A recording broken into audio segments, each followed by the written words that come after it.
So let's do a quick go round. It doesn't have to be that quick. But Jason, since you said you're leaving in 20? Yeah. All right. I'll just put it on like 3 minutes. Tell us what you're up to, what's new, and then we'll. Can I share screen? Hold on. Yeah, hold on. I'm just going to put in the chat. I'll test something out because I'm doing something now. It'll be really cool to see how it gets received. Share screen, advanced sharing options, all participants. Okay, and then I'm going to put in the chat once I get to it. This is not a big group, so after Jason goes, then we'll go in this order. Bryce, Sarita, Ken, me, I guess. All right. Okay, cool. Let me share. Here we go. Okay, so all right, I'm Jason Ciment. I run a marketing agency called Get Visible, but I also invested in an e-commerce platform 18 years ago that has now found its way. It's got like 40 clients and it's been running, but this is called the Gartner Magic Quadrant. So you see Shopify's here, BigCommerce, Magento. Gartner is like the huge consulting company that everyone strives to be in the top right corner as a leader and making the money. So Adrecom is the name of our system. I just wanted to give you perspective of where we think we fit and what changed. I'm curious to see what you think. So when you talk about e-commerce, you have classic e-commerce like WordPress, Shopify, which is sort of the lower end. You have advanced, which is Magento and BigCommerce, more functionality. You have enterprise, and then you have marketplaces like Amazon and eBay that don't happen on your website, but happen on other websites. And part of the challenge for a company that's getting larger is how do you integrate stuff that's happening on other marketplaces with your website and then your ERP system, your NetSuite, your accounting. So you have to then go to a company called that has an API connector that takes all the data from up here, puts it through here like a whatever, a laundry, a machine, and comes out into these other things. So it's like a data warehouse. So Adrecom combines these two, advanced and classic, and API. It's all built in. And so what we have is this. This is the architecture of the system. This is the front end on top, is called presentation. That's what the user sees on the front end, whether the user is a customer or a distributor, someone who's transacting through a website, they see that. All the applications are in the middle, which is like CRM, catalog, content, inventory, videos, quotes, everything that you'd imagine that is on the transaction side on a functional level. And then this is the big game changer. It's called the Foundry down here. This is where all the data is sitting in a data warehouse. And with our own built-in API connectors, we can now talk to other systems. So when you talk about Shopify and WordPress, they all, if you want to do more than out of the box, you have to get plugins from third parties. So you're stuck with internal conflicts that you have to deal with, and you have external because of these older systems can't talk to outside systems. So we have here. So are you saying that like the CRM and that stuff in the middle is part of this, or that it just it's all integrated? Everything is integrated. So it comes with all of this stuff. Yeah, you can still use Constant Contact if you want to, but we have built in all these tools inside. But now with this right here, these are examples of all the integrations that we already can speak to through the API. So Epicor is a huge company for like ERP type stuff. Sugar CRM, Constant Contact, and taxes, it's all integrated. So this is sort of looking at it in the last 30 seconds. Traffic comes in here, orders get placed in any different number of ways on the website, through a marketplace, through your Facebook channel. 3 different types of website options you can offer, like B2B, manufacturer, consumer. Personalization is, I'll give you one example if I have 10 seconds. This is all the core modules in the system. These are the connectors that speak to other systems. So just to give you one last thing, for example, here's a pickleball company. You can custom design your pickleball paddle and every element of it, the color and all of that. This is if you have kids or grandkids. This is a company called Creaton that you can load the tiles. They do magnet tiles that are like for kids. We built them a whole configuration engine that you can load pictures It's called, you can check it out, Create On. It's a big deal. They had blown $500,000. They met us and we built the whole thing for 28 grand. Wow. So crazy. So I have I introduced you to Rick Watson? No. Okay, I will. Oh, you do that. bastard. You haven't. No. You haven't. Yeah, well, as always, I'm not dead yet, so I will. Right. He's a e-commerce consultant. And I think, he may have an opportunity for somebody who, he does work with sort of a lot of private equity firms Right. who are buying into typically older, well-established brands that may not have that, were brick and mortar and now want to go to direct to consumer, whether they were manufacturers or they were retailers. So He's the right guy. yeah. And this shows you, we have stuff in America. It's multilingual, multi-currency. We have a whole bunch of other websites in Russia, Luxembourg, Spain, Israel is where it all started. So that's it. So is this clear? That's my most important question. In 3 minutes, was this clear? It's yes. So what is the cost for the different scales of website? So if somebody wants like to just get into e-commerce, or if they already have like a Shopify website, how much does it cost to switch over to this platform? Right. So we actually built a configurator to move from Shopify and WordPress very quickly. The cheapest installation that makes sense is $7,500. Okay. And then that's per year or what? No, $7,500 to just move it over and get it going.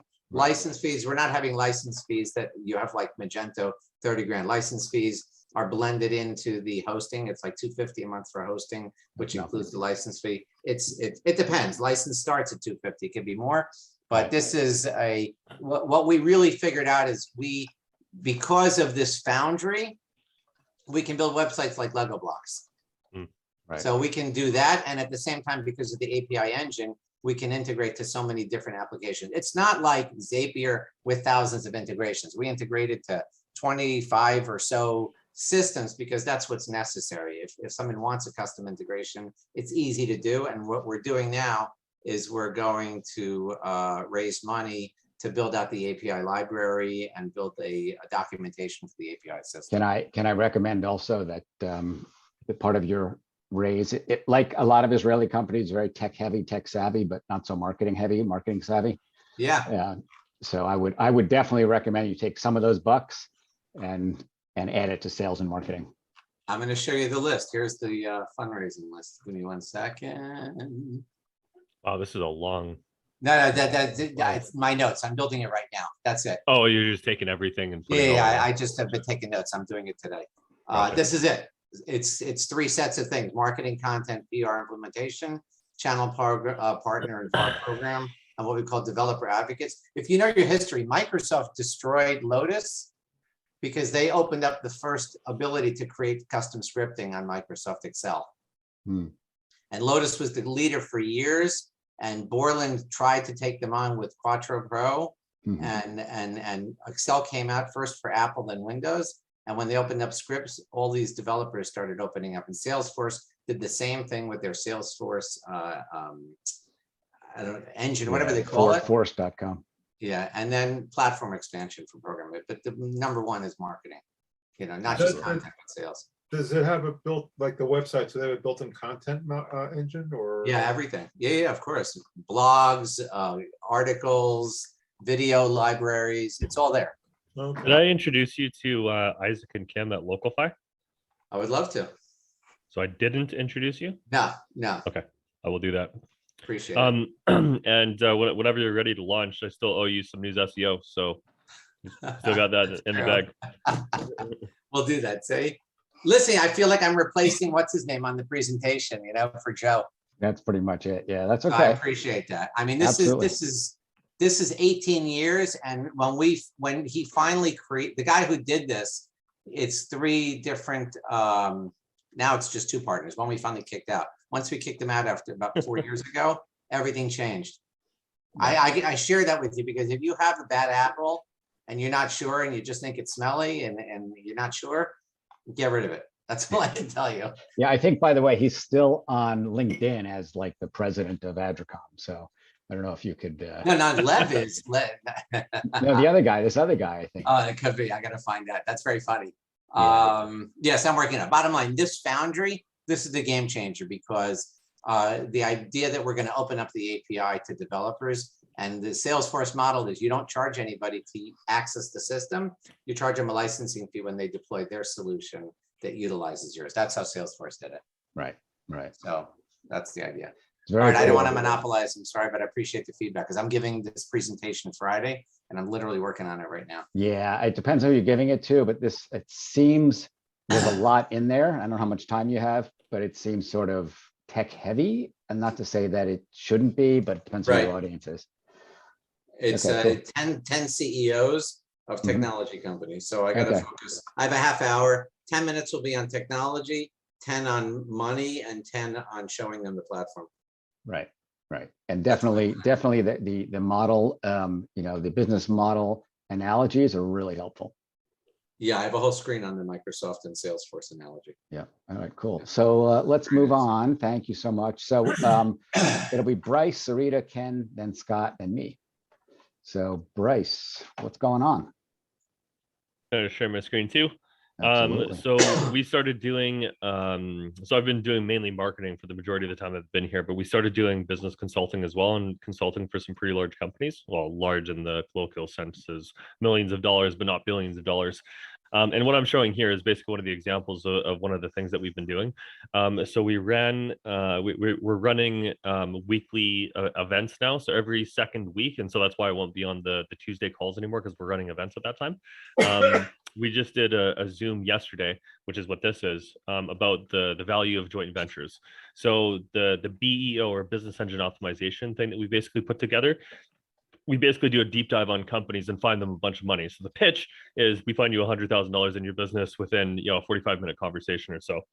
And it's been working really well. So I just wanted to show you guys one of the examples of one of the things that this process goes through. And so this is, what does your customer do business? What does the customer do business with before, during, and after doing business with you? So anything what you're selling, there's a bunch of other people that would, or a bunch of other businesses that client would need either before or after or during their use of your services. So anything before is a lead source. Anything after is a lead you can give leads to and sell leads to, and still make a significant amount of money on the whole process. So it's a really cheap and easy lead gen. Way to do lead gen is joint ventures. And what I've been focusing on the last couple of weeks is applying this sort of stuff to building businesses. So I actually got this is kind of a sidetrack, but I had a friend call me about because I don't know if you guys knew, but we had big rain here in Vancouver and we got disconnected from the rest of Canada. So supply chains are shot.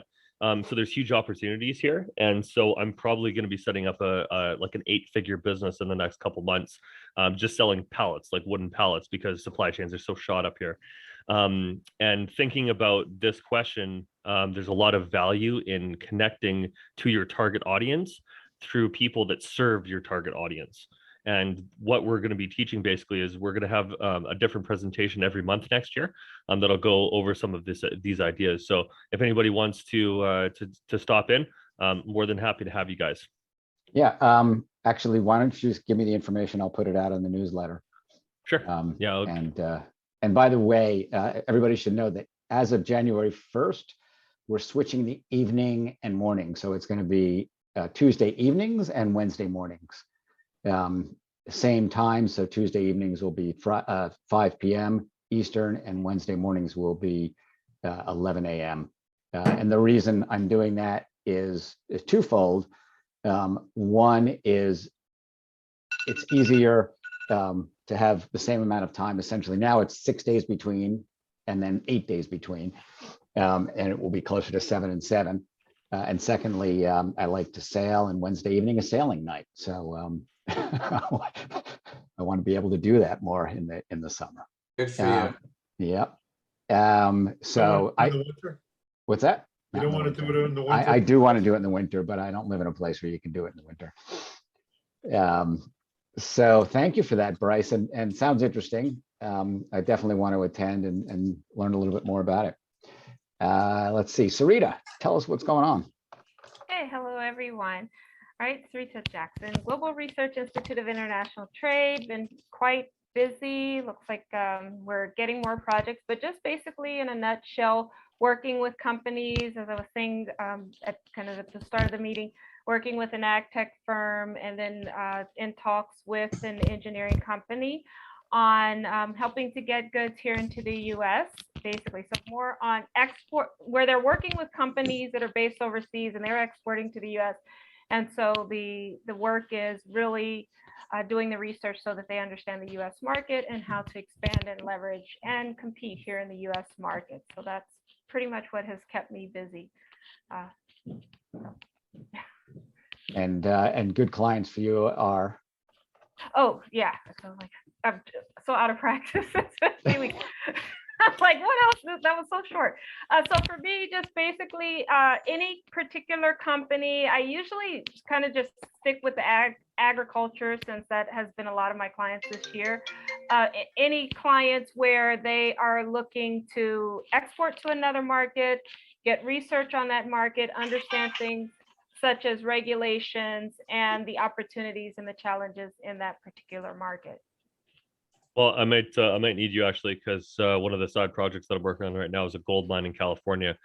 So I need to know what the permits and regulation is surrounding the transportation and sale of gold within the U.S. Okay. All right. Let's touch base offline. Sure. Because Well, I actually really need that. So perfect. Bryce has his fingers in everything. Yeah. Bro, every like month or so I get sent something different and cool.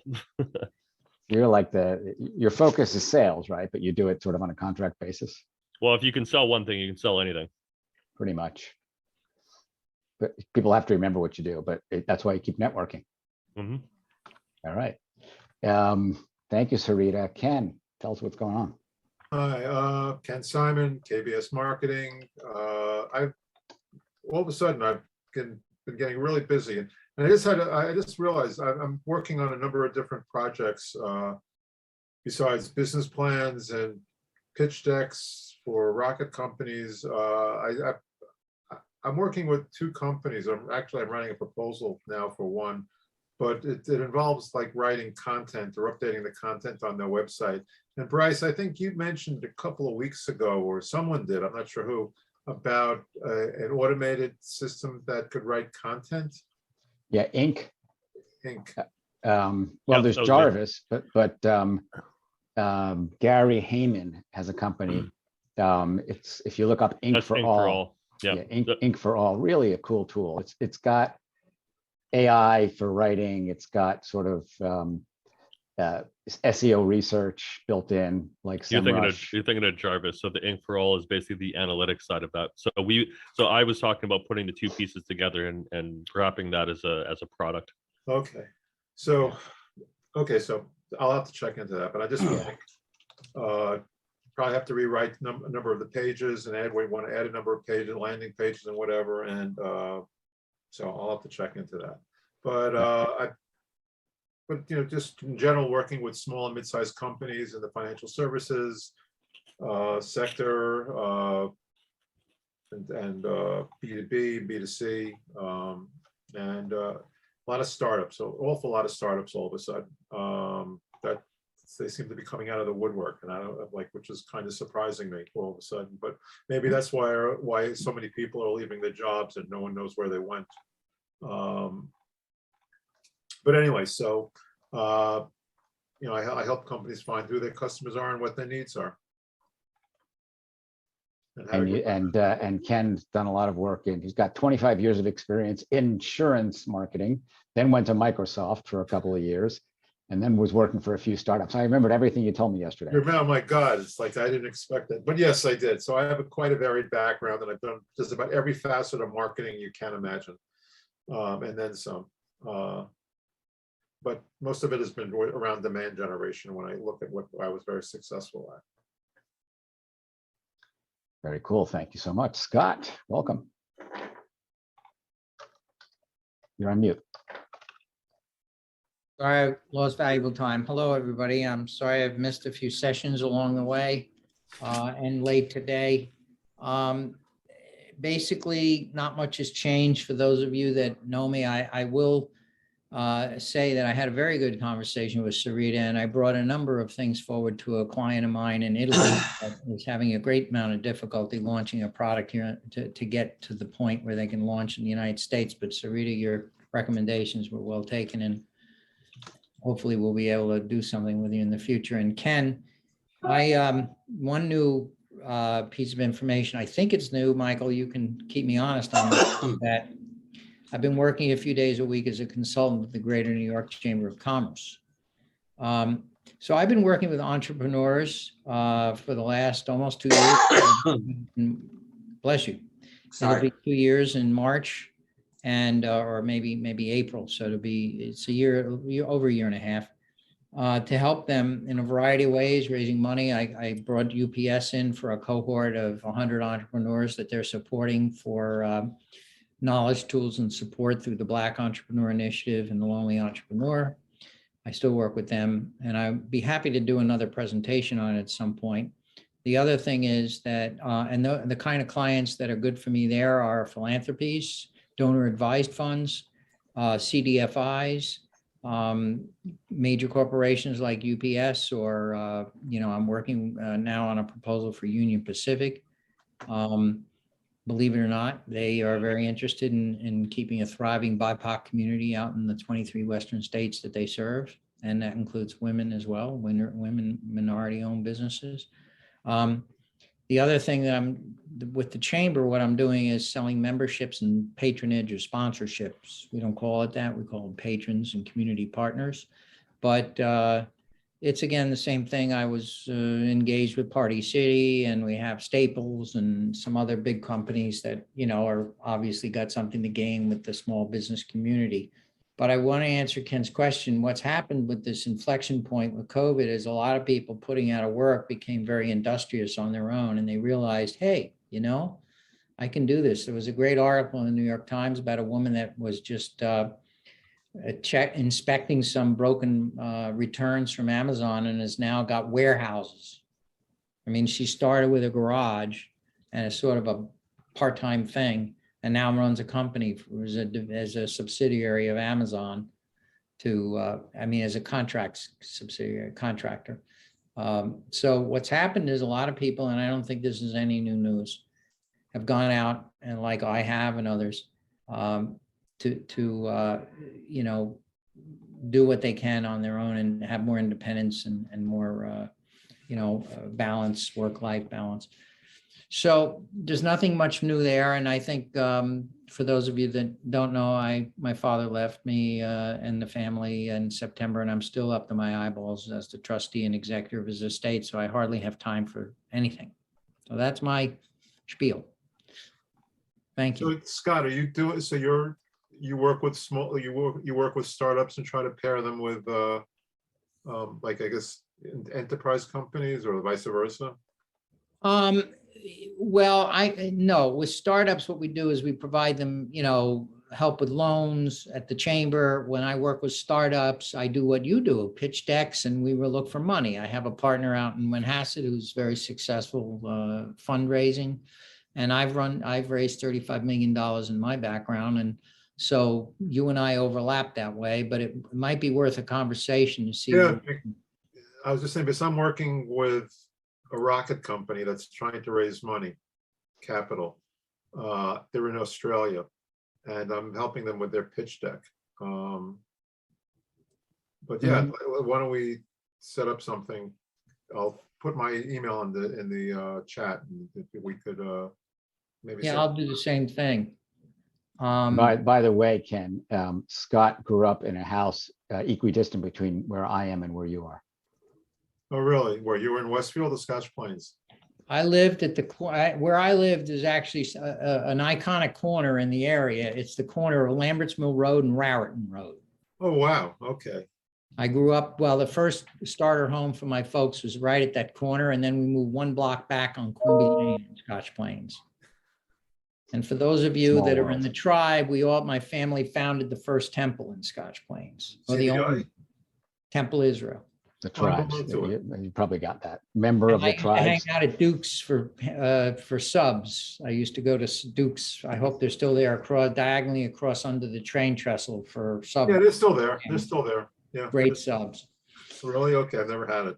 No, we Caroline, can't, yeah, we can't talk about this now. Ken, let's do Well, offline. okay, well, Go offline, definitely. You guys need to connect. Lots of stories, I'm sure. Carolina, thank you for joining. Good to see you. Hope you're doing well. You missed everybody else, but you get a chance to your spiel for 3 minutes or something like that. If you're ready, just let us know what you're up to and what you're doing, type of clients you're looking for. Hey, hello everyone. Sorry, I logged in late. I had another meeting. So I am Carolina Luna. I'm a personal branding photographer for coaches, authors, speakers, and a business owner who is the face of their business. I have a studio in Long Island, New York, in Plainview, and I help people become more visible online with photography that really is more strategic. It's not just lifestyle photos or headshot photos.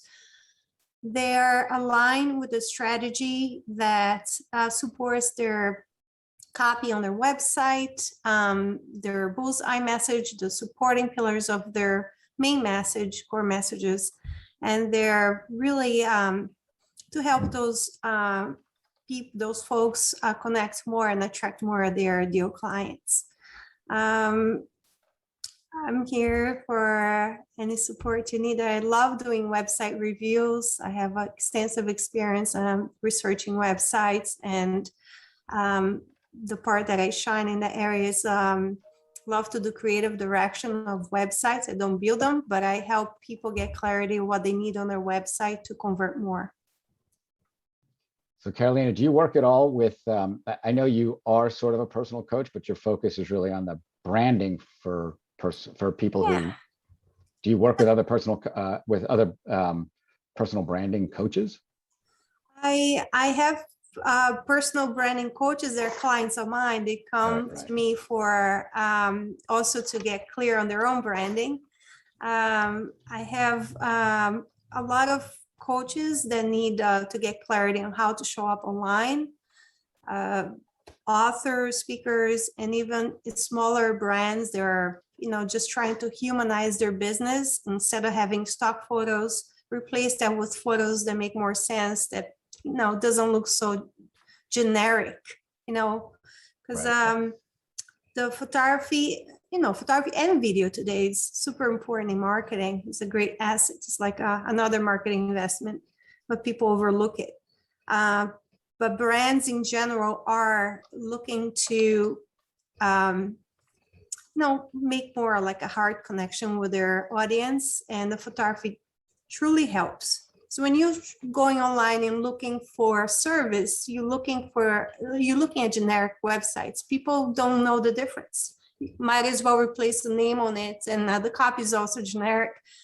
So the coaching that I do to plan my personal branding photo shoots just help each one understand their brand, what they're all about. So it's also a transformation process.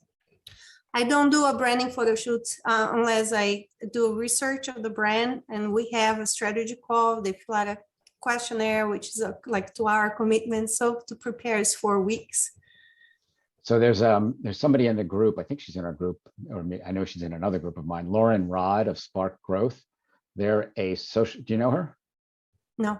Social media marketing agency, and one of their lines of business is social media for the type of people that you target. Oh, so wonderful. it's build your voice, your personality, who you are as an individual, professionally, your professional positioning. So she might be a good contact for you. I'd be happy to make that introduction. It helps to work with any marketing strategy, to just before somebody creates a website, even if they wanted to just understand what they need before they order a website, because the web guy is going to turn to them and say, give me your content and tell me who you are. And that's the hardest question when somebody asks you, who are you? Because you can't see the label from inside the bottle sometimes, it's hard. So Absolutely. just helping to bring out the clarity before they move forward with any marketing goals or, big investments. It's good to have that clarity. Wonderful. Thank you. Yeah, I'll connect you with Lauren, and That would be great. I'll give myself 3 minutes. So you all know me, Michael Bendit, and Carolina. If you do run into opportunities to build websites or design websites or help somebody with a website, we can build it on WordPress or Wonderful. whatever it happens to be. So Yes. I represent about 10 different boutique software development teams. Obviously, software now it's either on the web or mobile for the most part. So sometimes I say web and mobile development. More broadly, it's software development. And people come to me when they need something they can't find or don't know where to go. Either they have a technology that they're already embedded with and they can't find somebody because their prior developer is no longer around, or they don't know what platform to use. And they come to me because I represent a bunch of teams that have different capabilities, work with different technologies, different platforms, things like that. About half of what we do is in the marketing space. So that's why I have this marketing group. I also had a smaller marketing group that I'm still involved with. That's just a New York-based group. And best leads for me actually are digital marketing agencies, small digital marketing agencies and designers that don't have that technical capability in-house, or even if they do, they sometimes run out of capacity or something comes their way that they just don't have the wherewithal to work on. They're technical people, they're programmers, are not familiar with that platform. So as an example, we just got actually 2 different jobs from the same agency. One was a contest. It's actually supposed to be launching yesterday or today for a hair care, a professional hair care products company. And they were going to build it on Squarespace, but the company just went public and they said, we can't do it on Squarespace. We don't think the security is good enough. So they wanted to build it on WordPress. I don't know why, Bryce. But they wanted to build it on WordPress. They wanted to own it on their own servers, and the agency didn't have WordPress experience. So they came to us and we built it $5,000 in 4 weeks. And then they also came to us because they're working on a project in Squarespace, but they came across a need to do something they just don't know how to do because they're really not programmers. So we're, trying to build that relationship. So it's a $300 job, literally, $300, and I will make all of $60 on it, but it's worth it because I'm building that relationship with that agency and demonstrating that I have teams that can bring those technical solutions to the table. And so that's where I come in. The other type of work we do is we definitely do some work for startups and small companies. It could be operational systems. We're not systems integrators. We're not implementing an accounting package. We're building custom systems and then sometimes connecting them as necessary with other systems that they buy off the shelf. So we do have 20 minutes. If anybody wants to bring up a topic to discuss, our showcase presenter bailed on us. I'm happy to chat about anything, or we could just give you back your 20 minutes, whatever you like. Thoughts? I have a question for you about your website process. So when you work with a company, what's your intake process? What's the journey that you take your client? What are the steps to book you? And so, it depends on the nature of the job. Sometimes the company already has a website. They have somebody who's doing design or somebody who's doing content. We are very technically focused, so that's why we usually partner with a designer or an agency.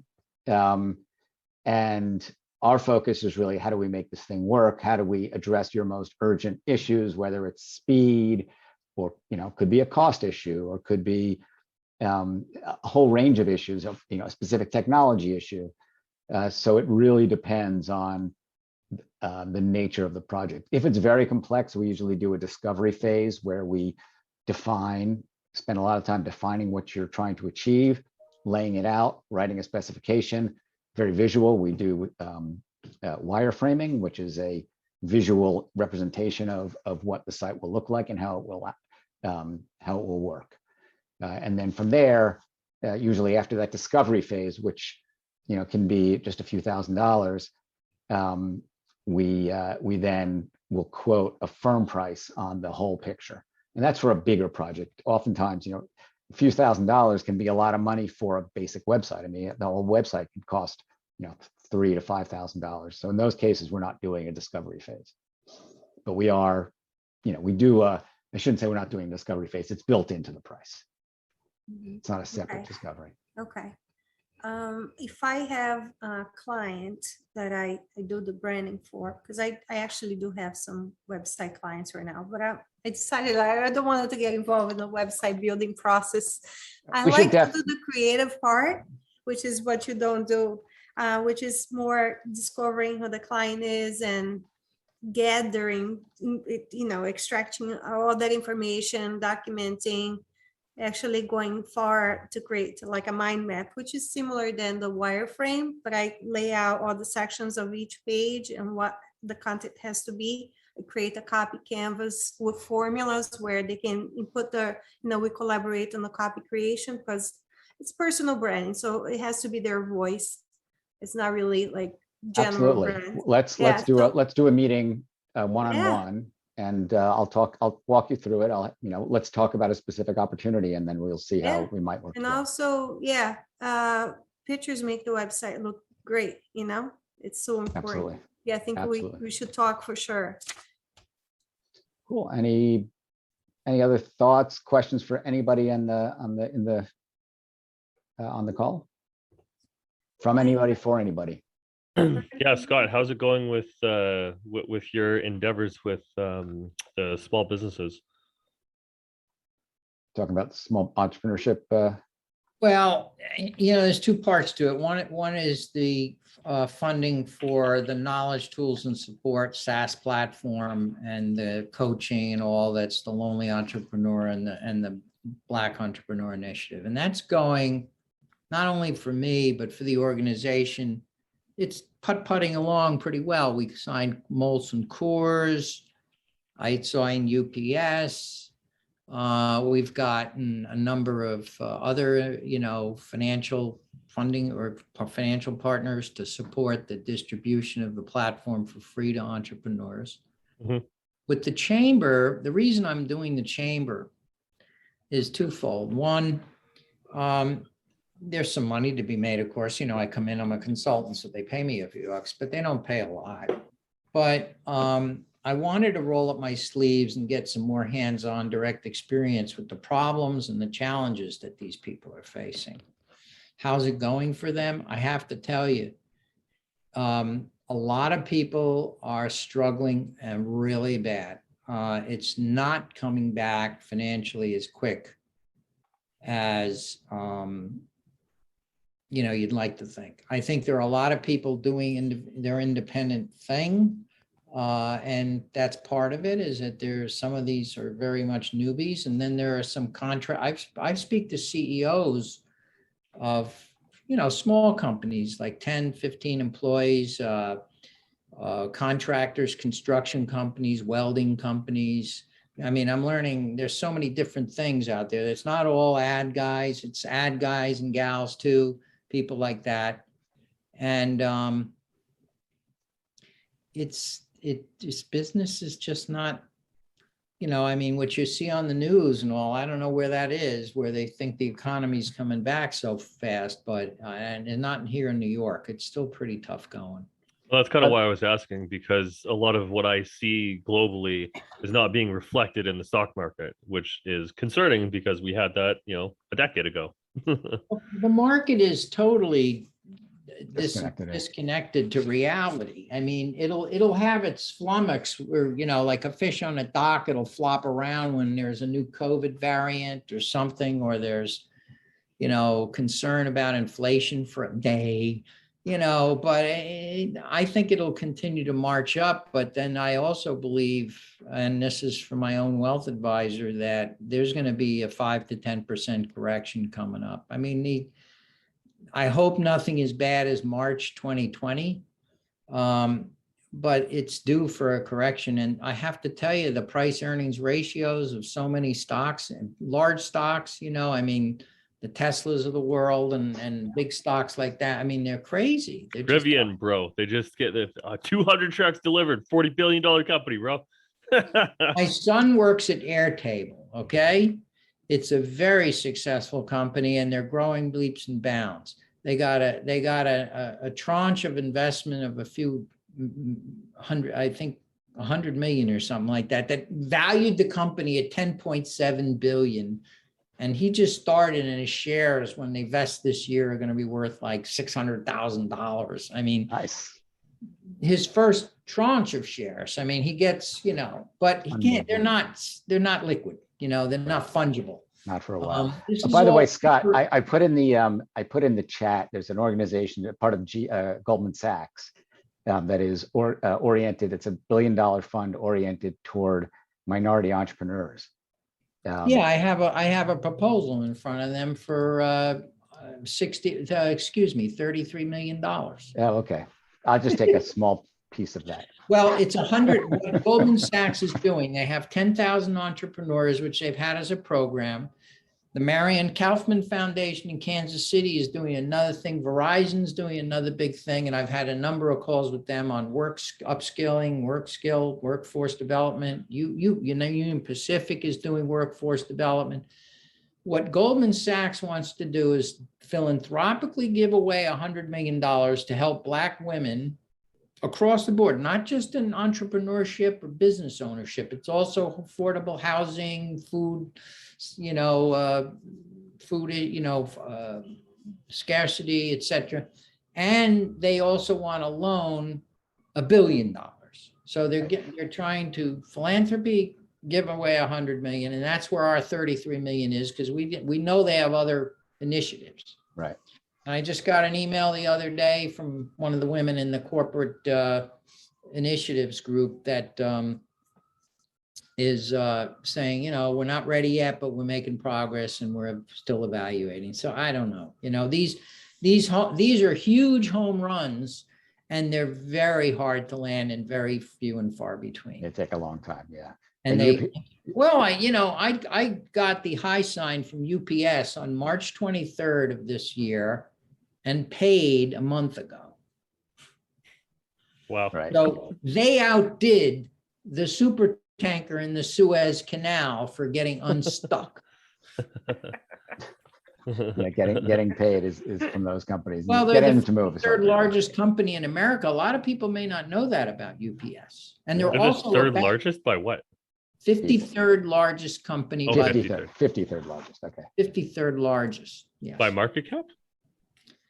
Revenue, they have 399,000 employees. There are a number of metrics. They may not be market cap. I don't know. They're rated in the Forbes 553. Right. Whatever Forbes criteria is. Large, it doesn't matter. Yeah. Yeah. What's the difference between 53 and 153? It almost doesn't matter. Yeah. Zeros. Anything else you want to bring up, anybody, before we call it an evening?